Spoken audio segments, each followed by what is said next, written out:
Volkswagen settlement for violating the Clean Air Act. And while the coronavirus pandemic has caused some delay, I am pleased to be able to announce today that after developing and submitting a plan to the trustees of the settlement funds, getting that plan approved and then completing the planning and procurement process, we are now ready to award over $8.5 million in contracts to build 74 additional fast electric charging stations along Florida's major highways and evacuation routes. The charging stations will span over 1,200 miles along I-75, I-4, and I-95, and increase the presence of publicly available fast chargers in the state by approximately 50%. While it will vary by location after permitting, we expect the stations to be built within a matter of weeks. This investment is in addition to the private investment for charging stations at every service plaza on Florida's Turnpike that I also announced last year. Those stations, while also delayed because of the pandemic, will largely be complete within the next 60 days. The result of all this work will mean electric car owners will not have to worry about where they will be able to charge their car when using our major highways. And this is important, obviously, for travel normally, but also critically for hurricane evacuation. And this comes as Floridians and Americans continue to purchase more and more electric vehicles. Electrical vehicle purchasing in Florida has increased tenfold in the last 9 years, and we expect that trend to continue. The terms of the Volkswagen settlement limit the amount of funds that we can use on EV infrastructure to 15% of the total $166 million. So we can use about $25 million. That means that this initial $8.5 million investment is one chunk, but we do have more money that we can use for EV infrastructure, and we're really looking to do that. One of the things that we were really concerned about is making sure that the charging stations that be on the interstate would be the fast charging stations. You know, you go in, you plug, you go to like a gas station or something inside the service store, get a drink, and you come out, and the thing can be charged in a relatively short amount of time. Some of the longer charging stations would take sometimes 30 minutes or more. That may be more conducive for residential use or for if you're within a neighborhood, normal stores. But when you're traveling like this, we want to be able to get it done quickly. So these are all the fast charging stations. Now, the remainder of the $166 million will largely be used on electric or alternative fuel school and transit buses and the replacement of other high-emission vehicles. I really appreciate the private sector's involvement in these plans. I want to continue to partner with them going forward. Autonomous vehicles, electric vehicle infrastructure, and beyond, Florida will always embrace the intersection between transportation and technology. So we're glad that this was something we were able to move forward. And I'm going to recognize our DP. If you look at the map here, that shows where the chargers are going to be going into. So you see there's obviously, you know, a lot in Central Florida, 95, a lot, 75. And obviously as we get more into this, you know, we're going to expand across I-10, more into the Panhandle. I mean, we tried to focus on the areas that had the most electrical vehicle use, and those tended to be Southern Florida and Central Florida. So we're doing that. Obviously, we want to continue to make that all the way through I-10, which we have the funds to do, and that'll be next up. And, you know, I think it's really, really exciting. So I want to thank NOAA for really working hard to push this through. And we did have delays because of the pandemic, but we obviously want to continue to make sure we're doing the folks' business. So, NOAA. Thank you, Governor. So my name's Noah Valenstein. I have the privilege of being the Secretary for the Department of Environmental Protection here in the great state of Florida, and thank the Governor for his leadership. It was just last week that we were celebrating major accomplishments that the Governor pushed forward for legislation to protect our water here in Florida, and would like to thank two of the sponsors here today with Senator Mayfield and Representative Fine, who helped champion those major pieces of legislation. Today's all about air. Again, it's another day, another step forward for the environment here in Florida. It's exciting to see what we've done here in Florida. Under the Governor's leadership just this March, we met all national ambient air quality standards here in Florida. We are now the most populous state in the nation to meet all ambient air quality standards. So that was a great step forward.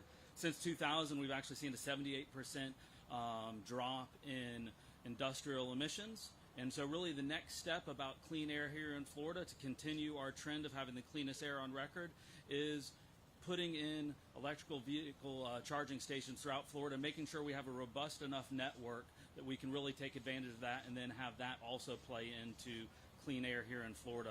So it has been a great privilege under the governor's leadership to partner with the Department of Transportation. As the governor mentioned, this initial award of just a little more than $8.5 million will move forward 74 electric charging stations. When combined with what the Department of Transportation is doing on the Turnpike, that'll be more than 100 electric charging stations here in Florida.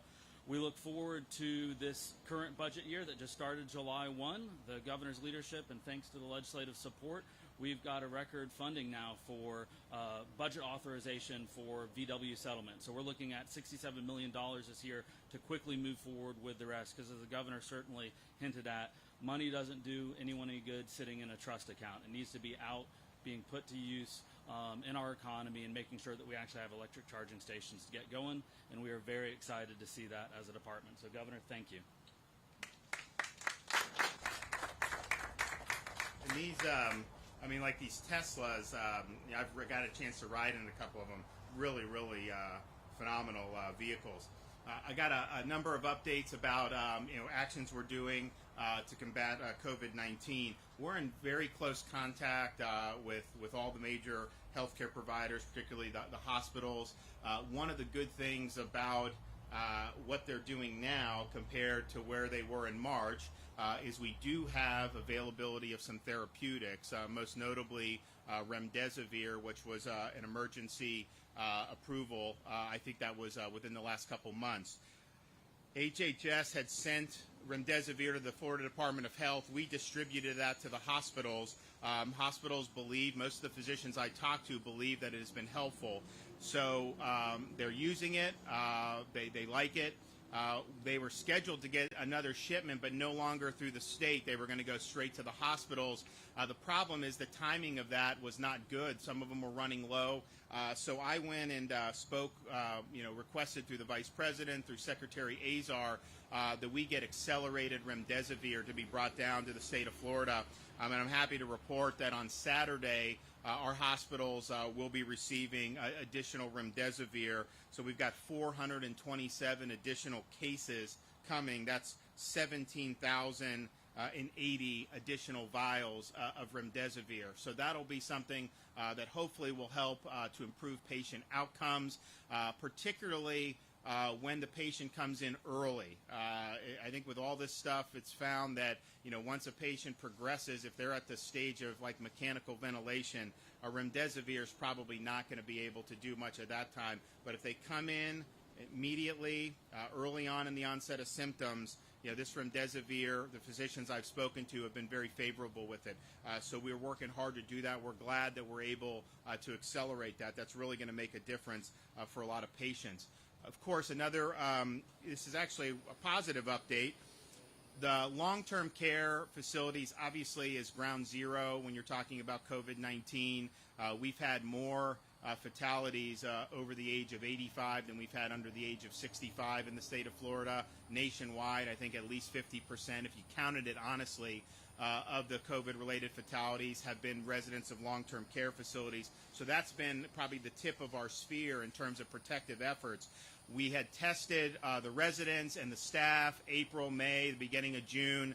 Now that we kind of went through that iteration, we instituted requirement of testing every 2 weeks. All staff members at long-term care facility have to test every 2 weeks. And that's almost 200,000 people because we've got over 4,000 facilities in the state of Florida. So that's a big deal. We have a process in place. We've got a company that's helping us do it. So we now have about 70,000 test results back from the staff. We have 50,000 that are pending at the lab, and then we have many more that are being swabbed and sent in as we speak. The positivity rate for the long-term care staff after 70,000 tests is 2.4%. And that's very, very low generally. But obviously, when you look in the communities, we're seeing positivity In places like Dade County, 20%. Orange today was 10%. We'll see. These things can, there's signal noise. That was a good sign. Hopefully that continues. But to have the long-term care staff still testing low, because I think our fear is when you have community transmission, that's a reflection of the community. If you're working at a long-term care, you could still be somebody that's doing it. So I think having this in place is allowing us to catch it early, and so we're looking forward to continue getting those results. That was a big investment on the part of the state, but I think that's an investment that's very well served. So we appreciate what's happening there. The testing overall is obviously very robust. I mean, we've got back today reported 95,000 test results in one day in the state of Florida. If you go back at the beginning of the pandemic, I mean, our country initially wasn't even doing 95,000 in a day. I think it probably took them sometime towards the middle or end of March to even be able to reach 100,000. So this is a robust level of testing. Positivity was down today. We'll see. You got to do this over 4 or 5 days to really know. But the Orange County Convention Center site here has done about 64,000 tests during the course of the pandemic. That is the most tests of any single site anywhere in the state. And we actually had some sites that started earlier because the outbreak was really most significant initially in South Florida, Broward, Dade. So the first site was in Broward because that's where most of the cases were occurring. Orange County, obviously, we did that, relatively short order, but some of these sites have been operating longer, and Orange County is number one. So they're putting through between 1,500 and 2,000 people a day on that test site. So it's been very, very successful. I mentioned yesterday we're continuing to work on figuring out ways to get a faster turnaround. The U.S. is testing between 600,000 and 700,000 people a day now in terms of the results coming back. That has really put a crush on all these labs. So every lab that said they can get you in 48 hours, it's taking more than 96. If they say 72, it's taking like a week. And part of that is just they're getting overwhelmed. They're running lower on some of the reagents and some of the supplies. We have some ways with self-swabbing and certain labs that are dedicated to that to potentially improve the turnaround for at least some of the test takers. And so what we're going to work on doing, we'll do that at the Orange County Convention Center, is to have lanes for people who are actually symptomatic. I mean, most of the people who are testing now, are not necessarily symptomatic. And so if somebody is actually ill, they need to know whether that's coronavirus or not as quickly as possible. And so if we can dedicate that, they can go through, hopefully get it turned around in decent time. Because, what are you going to do? Isolate for 7 days while you're waiting for test results? That's not what we want to see. So we're working on that. It's important, but that will definitely focus on our symptomatic test takers. We're also supporting and monitoring. Our pillars have always been protect the vulnerable, expand testing, social distancing, and support our healthcare system, hospitals, and the capacity. We have COVID-only nursing home units all across the state now. We've got 12 of them. We didn't have that. Nobody had that in March. In fact, Florida is one of the only states that have gone this route even now. Now, Orange County really has done a good job. They've had relatively few cases in their long-term care facilities compared to some other parts of the state. But it's very, very important to have those facilities. We're expanding beds in those facilities. So we had started with all 12, about 750 beds. We're looking at ramping as many of those up as we can. What happens in these nursing homes is you'll have folks test positive. Not all of them need hospitalization. In fact, fortunately, a lot of them don't. But if they're contagious, we need to move them to a safe environment so that it doesn't spread further in the facility. So those COVID-only nursing home units are very, very important. We have had at the Department of Emergency Management a number of contracted healthcare workers, and some of them have been working these test sites the whole time. Others are just contracts that we can then execute. We are moving some of them to the long-term care COVID only to help expand beds, and we're also helping with personnel at some of the areas that are most busy with hospitals, such as Jackson down in Miami-Dade. We're also doing Tampa Bay. So we're going to end up having, in very short order, an additional 1,000 boots on the ground that could assist in a variety of ways, testing, helping out different hospital systems, long-term care, you name it. That's a real force multiplier. When we're talking to the hospitals, I'm talking to a lot of the CEOs all the time, and they have capacity. I mean, we've got the census today, I think between 10 and 12, 13,000, somewhere like that, beds are available, even at a place like Jackson Memorial, which is in kind of the center of where we're seeing the most cases down in Miami-Dade. They've calibrated with how they're doing electives and everything, to have a nice cushion of beds. But it's the staffing, because of how labor-intensive it is when you're doing the COVID isolation procedures. And so, we're sensitive to that. We obviously plan for that, and so we have it. But I think it's an important message for folks throughout the state of Florida to just know, the hospitals have capacity. I mean, like, there'll be articles saying, oh my gosh, they're at 90%. Well, that's how hospitals normally run. I mean, you don't make running at 60% or 70 is not how they normally run. Or they'll say, oh, there's these counties that have no ICU beds. Yeah, we have a lot of rural counties that don't have any ICU beds at all. That's just not how they operate. They send people to bigger systems. So we have a situation where you've got a lot of beds available. No major system or nobody that we have been seen yet has even gone to like a surge level. And so, these are all contingencies that are there. But the important message is, if you have symptoms aside from coronavirus, heart, stroke, we don't want to repeat the situation that we saw across the country in March and April, where people were deterred, whether it was because of fear, whether it was because they didn't think there would be beds available, from seeking the type of care that they need, particularly for those conditions like heart, like stroke, which are some of the leading causes of death in the United States. And what we've seen over the last month or so is a lot of those patients who did defer care are now presenting in the hospitals in ICUs with more severe heart problems or more severe problems because of stroke symptoms than had they gone in and gotten treated. So please, if you feel like you need care, do not be dissuaded. Hospitals do all, that's one of the safest places you can be in terms of the isolation with all the procedures they have in place, and they have the capacity to be able to treat people, and we want people to be able to get the care that they need. We need to continue working on protecting the vulnerable, particularly those who are 65 and older, particularly those that have underlying medical conditions. Of course, our long-term care facilities, which we're putting a lot of emphasis on. But if you're in those at-risk groups and you're not in a long-term care facility, our advisory is still to avoid crowds and limit close contact with people outside the home. That is going to be higher risk, particularly, as you've seen more cases in the community. Now, look, Orange County had 10% today. We'll see if that trend. There's some other counties, that are down from where they peaked at with the percentages. These things take some time to do, but regardless of that, I think that this is something that's very, very prudent. Just know that this is out there, and particularly what we're finding is, these multi-generational households in different parts of the state, particularly in some of the areas in Dade County where you've seen a lot of cases. You have somebody who may be asymptomatic, maybe younger, then maybe you have a parent, a grandparent inside that home. That's going to be a very powerful vector of transmission of this virus, and so be very cognizant about that if you're in those at-risk groups.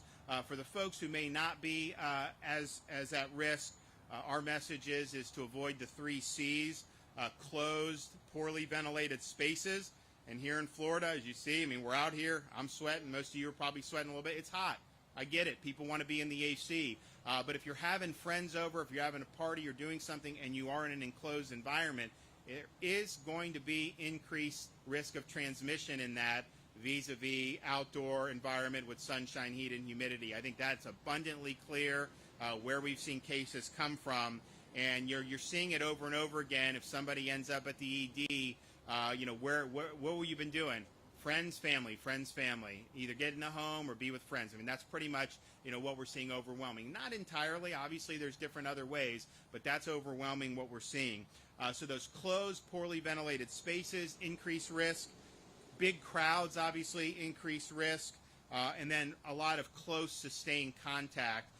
When you're inside that 6-foot radius, especially if you're with someone for a long period of time, fleeting contact not really significant source of transmission, but if you're there, 30 minutes or so, 15 minutes, just the risks are enhanced. Now, if you can't do the proper social distancing, we're recommending, that you wear a facial covering, but just understand that's in addition to doing social distance. The social distance, avoiding the 3 C's, is the best way. If you don't do that, if you're in a closed space, if you're in crowd, close contact, the facial covering's not going to stop all the droplets.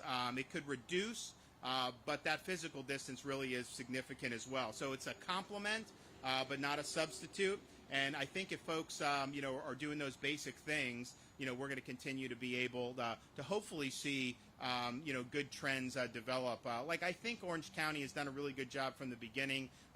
Maybe too soon to say for sure, but I think you've definitely noticed, a slowdown in terms of some of the positivity, and that's a really, really good sign. And with that, we'll take some questions. Yes, sir. Governor.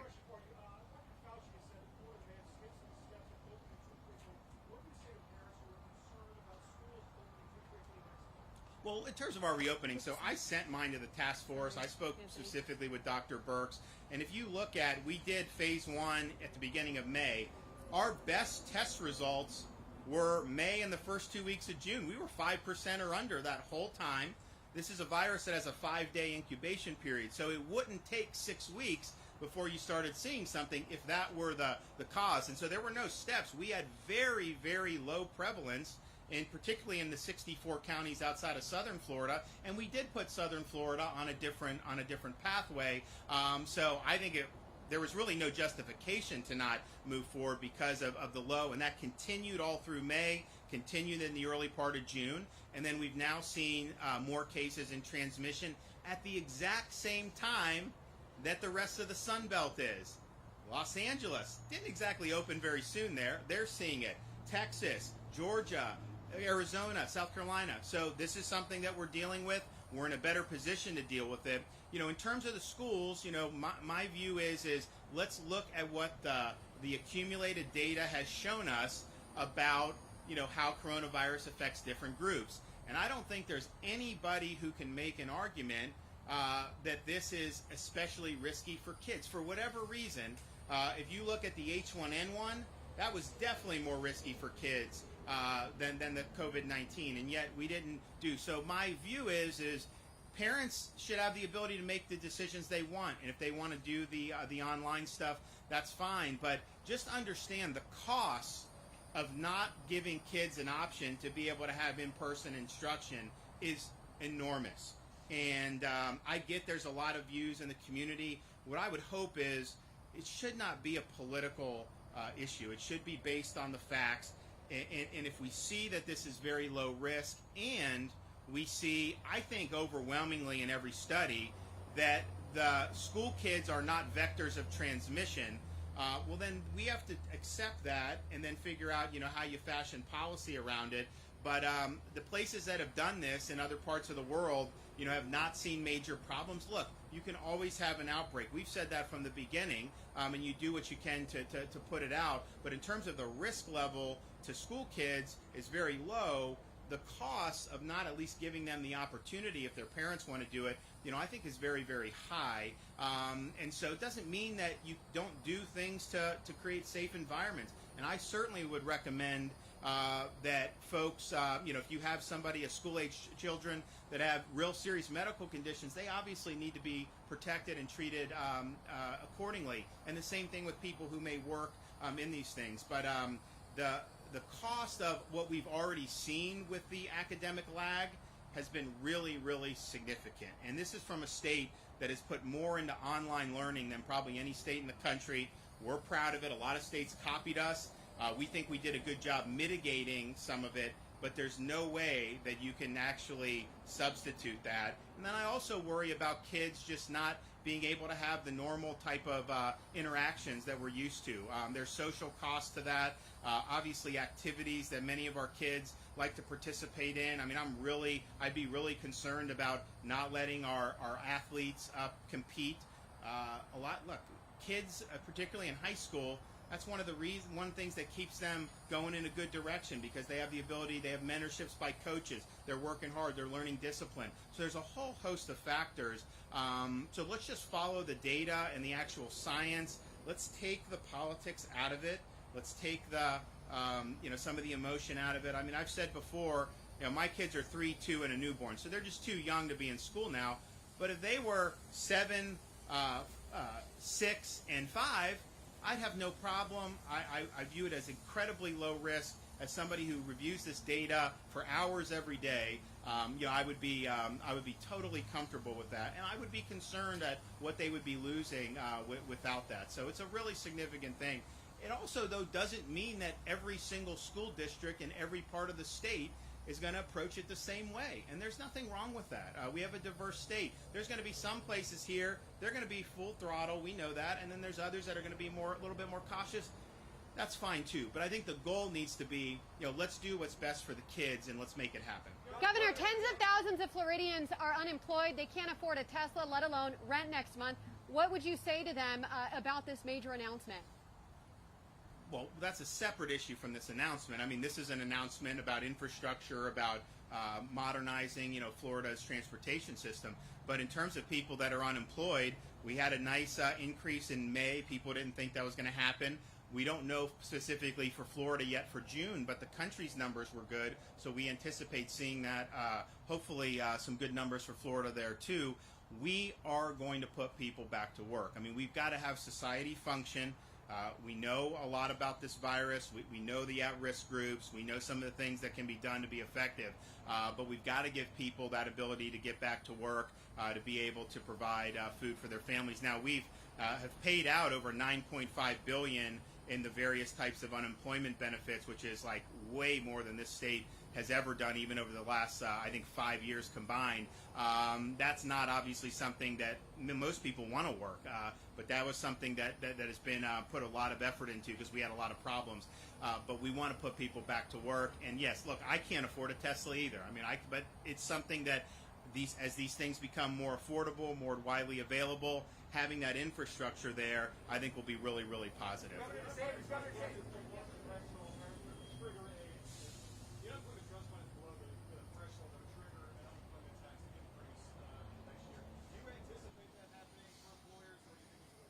I hope we can avoid it. I mean, I think that this is a unique economic occurrence because it was basically a national shutdown that caused people to lose their jobs based on a policy. And usually these things happen organically. There's over-leveraging, or there's this or there's that. So I'm hoping that because it was artificially induced, we can get people back, and we won't have that happen. Can you repeat? Sorry. 120 deaths reported yesterday, 93 today. Are you concerned that the lagging indicator of death numbers is catching up to the case total?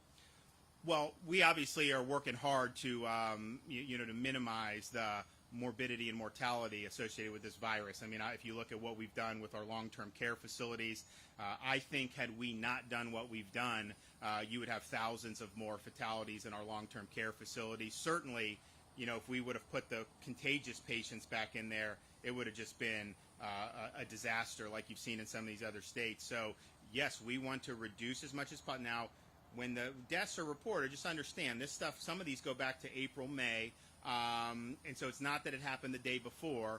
But, yes, we want to reduce or limit as much as we can, reduce mortality, morbidity. I think if you look at the numbers, the 65 and the long-term care, that is overwhelmingly where we're finding the most significant clinical outcomes. Not only, but overwhelmingly. And I think if you look at the cases which have just piled up under 45, I think in the last 5 or 6 weeks, I mean, we've probably had 120, 130,000 cases under 45. And if you look at the mortality rate for that, it is incredibly, incredibly low and probably close to zero for people that don't have underlying conditions. So I'm concerned, obviously the cases are, it's an indicator, but who is getting infected is the most significant indicator about how those trends will go. And so if we can continue to focus protecting our long-term care, protecting our elderly, and obviously the messaging about limiting the crowds and the contact for those most at risk.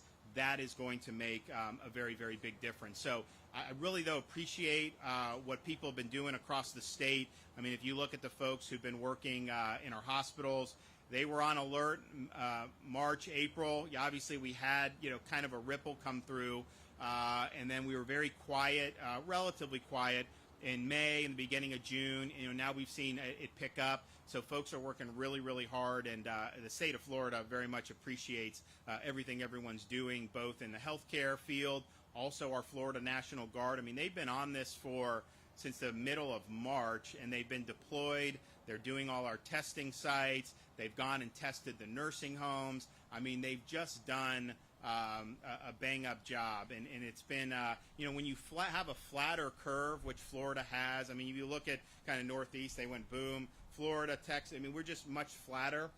It means it goes on longer. And so, it was said you wanted a flatter curve, but it's drawn out over a longer period of time. There's no question that has given our healthcare system a better chance at dealing with the clinical consequences of this. We have PPE. We have a lot of stuff that was tough at the beginning, but it does mean it goes on, longer than if you had a boom or bust. So I'm very appreciative for all the hard work that people have put in on this, really since probably the beginning of March, because we were, seeing this in February, and I know it's been a lot. So thanks everybody, and I'm going to have an update soon, another update tomorrow about some more next steps. Thank you.